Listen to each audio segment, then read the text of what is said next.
agora a gente vai para aquele momento, entrevista, bate-papo, porque a gente tem um assunto muito importante para conversar agora, não é verdade, Cássio? É isso mesmo, é um assunto bem delicado, importante, e realmente a gente consegue perceber isso durante esse tempo todo, né? Esse período trouxe muitas mortes, infelizmente, e com tanta morte acontecendo, parentes, amigos, familiares, conhecidos, famosos, né? A gente fica se perguntando, o luto já está fazendo parte da nossa rotina? Como lidar com ele agora? Já está virando rotina, já está virando uma coisa normal perder as pessoas. E para falar sobre esse assunto, a gente vai conversar agora com o psicólogo Wagner Costa, que é o nosso parceiro. Bom dia, Wagner. Bom dia, Cássio. Bom dia, Nath. Wagner, infelizmente a gente está vivendo esse período de luto eterno, né? Mal a gente consegue se recuperar de um e a gente perde outra pessoa. Como a gente já citou aqui durante vários momentos do Sempre de Bem, nós perdemos mais um grande amigo, um parceiro, né? Por complicações pós-Covid, o Nery Souza, o nosso cinegrafista. É difícil controlar a emoção, é difícil controlar o sentimento de perda, né? Aqui no estúdio a gente não começamos o dia muito bem hoje, mas a gente tem que seguir, né? E eu queria saber com você, Wagner, em primeiro lugar, se é normal a gente muitas das vezes não sentir tanto assim, se isso está fazendo parte realmente do nosso cotidiano. Cássio, Nath, é muito doloroso esse momento que nós vivemos. Eu fiquei sabendo do falecimento pelas fotos que vocês postaram e eu estava exatamente lembrando das vezes que eu ia e que vou ao programa e que ele colocava o microfone em mim, que me ajudava a me preparar. E a gente percebe que esses momentos de dor, eles estão de alguma forma nos anestesiando. Imagina o seguinte, nós estamos sofrendo um estresse constante, permanente nas nossas vidas, que é esse medo da morte, esse convívio com o perigo da contaminação, com a expectativa de vacinação. E esse estresse, ele está nos abalando, nos minando a resistência. Então é muito natural nós nos sentirmos tristes, nós estarmos muito mais sensíveis, e é nesse momento que nós precisamos do ombro da pessoa do lado. Eu diria para todos nós e para todas as pessoas que perderam parentes e amigos, que elas precisam se apoiar mutuamente. É um momento em que nós precisamos, mais do que nunca, saber que podemos contar com o outro. Com certeza. Eu acho que esse, como o Wagner falou, esse é o momento, né, de um apoiar o outro, de um consolar o outro. Agora, Wagner, olhando as redes sociais, né, dando uma passeada pelas redes sociais, a gente percebe que muitas pessoas acabaram até se acostumando a ver mortes, né? Ver tanta gente morrendo todos os dias. E você acha que esse sentimento de costume é perigoso para a gente também?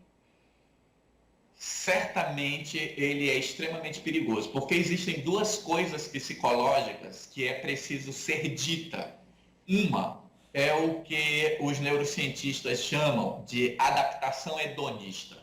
Qualquer coisa que fica muito constante na nossa vida é como se o cérebro se acostumasse com ela e ele não se importa mais. O grande exemplo disso é o barulho, o ruído da nossa geladeira em casa ou de um relógio que fica fazendo tic-tac. Esse barulho ele se torna constante na nossa vida que nós paramos de ouvi-lo. Quando é que eu sei que a geladeira existe ou quando é que eu sei que o relógio está ali? Quando eu tenho um silêncio profundo, quando falta energia, eu sinto falta daquele barulho.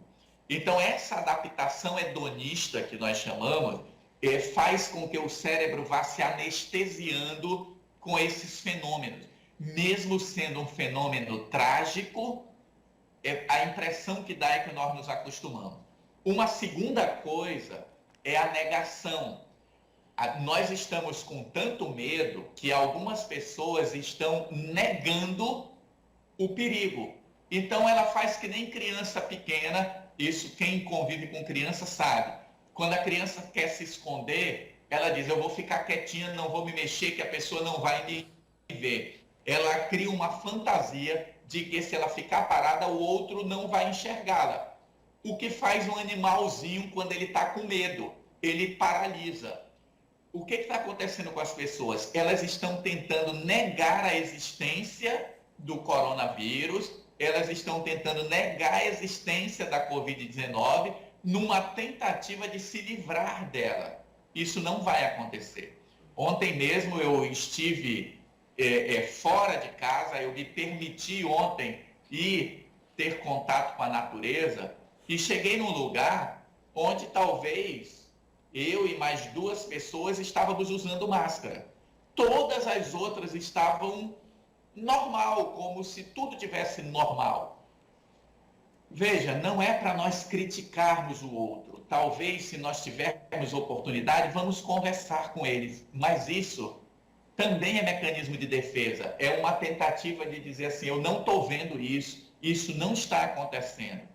Isso é fruto do nosso medo e desse estresse permanente que nós estamos vivendo no último ano e meio. E falando em criticar, é perceptível os tipos de luto de cada pessoa, né? Cada indivíduo reage de um jeito. Tem gente que não gosta de velório, por exemplo, que não faz questão de ir, prefere ter a lembrança bem da pessoa, né? Tem gente que já gosta, tem gente que chora, tem gente que não chora, tem gente que prefere lembrar da pessoa com carinho, ter as melhores lembranças na cabeça. Não dá para julgar, né, Wagner? Cada pessoa reage de uma forma, ou você acha que quem não reage é porque não está sentindo? Não, observa, cada pessoa tem uma reação diferente.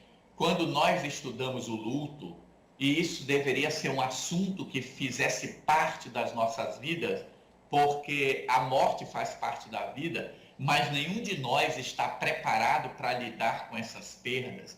O que acontece? Quando você pensa no luto, cada pessoa terá uma reação diferente, porque o luto ele depende principalmente do tipo de interação que eu tinha com o outro. Se eu tinha proximidade, se eu não tinha proximidade, se eu tinha afinidade com essa pessoa, que tipo de interação eu mantinha com essa pessoa. Então eu posso sentir muito mais emocionalmente a perda de um colega de trabalho que convive comigo muito e que a gente realiza coisas juntos, do que às vezes de um parente que é um pouco mais distante. Cada pessoa vai reagir ao luto dependendo disso que eu estou falando. Tem muitas outras coisas que devem ser consideradas. O tipo de preparação emocional que eu tenho, o tipo de informação que eu tenho sobre a vida, o meu modelo de mundo, se eu tenho uma visão religiosa sobre a vida ou não, se eu cultivo um determinado tipo de espiritualidade. Todas essas coisas vão afetar no meu processo de luto. E aí eu sempre gosto de lembrar que nós não podemos esquecer das crianças. As crianças também precisam de apoio. A gente precisa conversar, saber como é que elas estão sentindo, de que forma aquela ausência está mexendo com ela. Porque o que é o luto? O luto é um período que nós precisamos reprogramar a nossa mente para conviver com o outro a partir das lembranças. E isso não é fácil para o ser humano. E nesse momento em que nós estamos perdendo pessoas de forma muito próxima, isso tem nos abalado, porque o normal é você perder um parente, depois passar anos e anos você perde outra pessoa. Agora não, a gente está perdendo conhecidos, amigos toda semana. É verdade. E o Wagner falou da questão das crianças. Eu passei recentemente por uma situação parecida, tive que preparar meus filhos para esse sentimento do luto. Agora, Wagner, vamos continuar falando de criança então. Há uma forma específica de preparar a criança para esse momento? Porque a gente sabe que as crianças, tem muita criança perdendo pais, perdendo avós, perdendo irmãos, né? E a gente pensa, se nós adultos sofremos, imagina uma criança que muitas vezes não está nem entendendo o que está acontecendo. Tem uma forma de aliviar um pouco mais para a criança? Veja, isso depende muito do crescimento dessa criança com essa ideia da existência da morte em nossas vidas. Nós temos poucas culturas, e eu posso citar aqui duas, que é a cultura japonesa e a cultura mexicana, onde toda criança que nasce nesse contexto, ele já sabe que a morte faz parte da vida. Nós vivemos numa cultura onde nós não falamos sobre morte, onde nós não pensamos sobre o assunto. A única maneira de prepará-los é conversar com eles e mostrar que a morte faz parte da vida. Só que é difícil fazer isso neste momento, porque este é um momento de dor.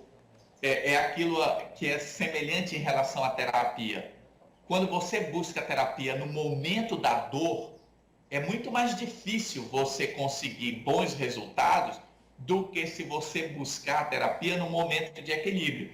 A mesma coisa com o luto. O que eu diria em relação às crianças? Nós precisamos dar apoio a elas. A criança precisa saber que ela contará com outras pessoas que vão lhe dar suporte. Uma criança que perde um avô, às vezes, nós não sabemos medir a importância desse avô na vida da criança.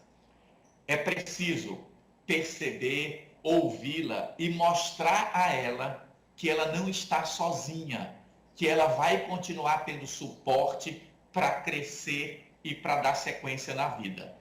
Isso não é fácil, isso dói para todos nós, dói para todos nós, mas nós precisamos trabalhar esse sentimento. E para esse período de luto, Wagner, tem um momento certo, tem um mês, tem meses certos para durar? A gente sabe que tem negação, você acabou de falar sobre isso também. Mas qual o período certo para o luto? Existe ou independe do indivíduo? Depende daquelas coisas que eu falei anteriormente, mas o que a gente percebe é que a partir do 6º mês, a maioria das pessoas começam a se acostumar com a ideia. Vê, quando eu falo assim, se acostumar com a ideia, parece frio. Mas lembra que eu falei anteriormente da adaptação hedonista? O próprio cérebro, ele vai percebendo que a pessoa está ausente e que você lembra dela a partir das suas memórias. E aí o cérebro, por mecanismo de funcionamento, ele vai te adaptando. Claro, uma mãe que perde um filho, isso dói muito mais nessa mãe do que para uma outra criança que era colega desse filho. Então, cada um vai ter um luto de tempo, né, de tamanho variado, de acordo com toda essa preparação, com o apoio, com as crenças, com o vínculo, tudo isso vai afetar. O importante, Cássio, disso que você colocou é, não vamos julgar. Vamos olhar o outro e dizer a ele, olha, eu estou aqui disponível. Se eu não tenho nada para dizer, não diga nada, só diga, eu estou aqui disponível. Chore junto, se faça presente. Porque às vezes nós até tentamos dizer alguma coisa e terminamos falando o que não devíamos ou falando alguma coisa que faz o outro sofrer ainda mais. A frase meus pêsames eu acho bem pesada, assim. O que você acha, Nath, dessa frase? Eu confesso que eu tenho dificuldade quando eu estou perto de uma pessoa que está em luto. Eu não sei exatamente o que falar. Eu tenho muita dificuldade. A minha reação é ficar ali perto, abraçar e ficar disponível para qualquer coisa. Mas eu realmente não sei o que falar. Essa dificuldade é bem real, né, Wagner? É muito real, porque nós não estamos preparados. A nossa mente, ela não sabe lidar com essa ausência. Por isso que nós temos os funerais. Por isso que em algumas culturas o funeral dura uma semana. Tem culturas que duram um mês. Porque o processo do funeral, o processo do que nós chamamos de velório, ele é um processo para nos acostumar, quem ficou vivo, se acostumar com a ausência do outro. Às vezes é importante ver o caixão, ir ao enterro, para que eu tenha certeza de que aquilo aconteceu. Porque uma sensação que muitas pessoas ficam, principalmente quando perdemos pessoas jovens, é aquela sensação de que eu não acredito que isso aconteceu. Entendeu? Fica aquela coisa de, a impressão que eu tenho é que a qualquer momento a pessoa vai chegar. Isso mostra que essa preparação, esse funeral, ele não foi satisfatório. E isso é muito difícil. Isso é muito difícil. Veja, vocês estão vivendo um momento agora que vocês perderam um colega de trabalho, mas nós não podemos esquecer que vocês já perderam outro colega de trabalho. Então, com certeza, o sofrimento agora é diferente do anterior. Porque agora, o que vai acontecer? Vai ser natural que todos vocês que fazem parte do grupo sintam um medo maior. Sintam uma ansiedade maior. E aí é que é nesse momento que tem que se unir, tem que de manhã cedo chegar aí, sabe? Se alguém tem uma religião, não é para convencer o outro a ir para a sua religião, mas vamos orar juntos, vamos nos apoiar, perceber como o outro está afetado ou não. Porque é muito, muito difícil essa preparação. E lembre-se, em função da Covid, nós não estamos fazendo velórios, as pessoas não estão vivendo esse momento de preparação para começar um processo de acomodação desse sofrimento. É isso. A sensação é que a pessoa viajou e ela volta a qualquer momento. Particularmente, eu prefiro essa, sabia? É verdade. Porque tem que ver a pessoa, enfim. Agora, Wagner, qual mensagem, para a gente finalizar aqui o nosso bate-papo, qual mensagem você pode deixar para as pessoas que estão em casa e para a nossa equipe da TV Imperial que está vivendo agora esse momento tão triste, esse momento de luto? Eu diria, para todos nós, isso vale para toda a população do planeta Terra, não que eu me ache, né, com essa capacidade de estar dando conselho para o planeta, eu diria o seguinte, é hora de nós revisarmos a nossa vida e verificarmos se nós estamos vivendo uma vida que vale a pena. Porque, infelizmente, esse sofrimento todo, ele nos leva a essa reflexão. O que é que eu estou fazendo da minha vida? Sabe, aquele abraço que eu não dei, aquele sorriso que eu não dei, aquele beijo que eu não dei, aquele oi que eu poderia ter ofertado para o outro e, às vezes, eu deixei para lá. É hora de rever esses momentos e nós nos apegarmos muito mais às pessoas que estão à nossa volta, valorizarmos a amizade, valorizarmos o amor, valorizarmos o companheirismo, porque toda essa catástrofe que está acontecendo em torno da humanidade, e o nosso país está sofrendo muito mais no ritmo que nós vamos, nos leva a essa reflexão. É preciso cultivar boas relações em nossas vidas. Com certeza. Wagner, mais uma vez, obrigada pela palavra, obrigada pelo nosso bate-papo, que eu tenho certeza que foi muito importante para a nossa equipe, para a família do Nery que está em casa assistindo a gente, e para muitas famílias que estão enlutadas aí, sofrendo tanto. Obrigada, viu, Wagner? Até a próxima. Obrigado, Wagner. Bom dia. Obrigado, gente. Bom trabalho para vocês. E estou à disposição, se a equipe aí da TV precisar de algum apoio, contem comigo. Obrigada. Muito a gente obrigado. sabe que pode contar com você. Obrigada.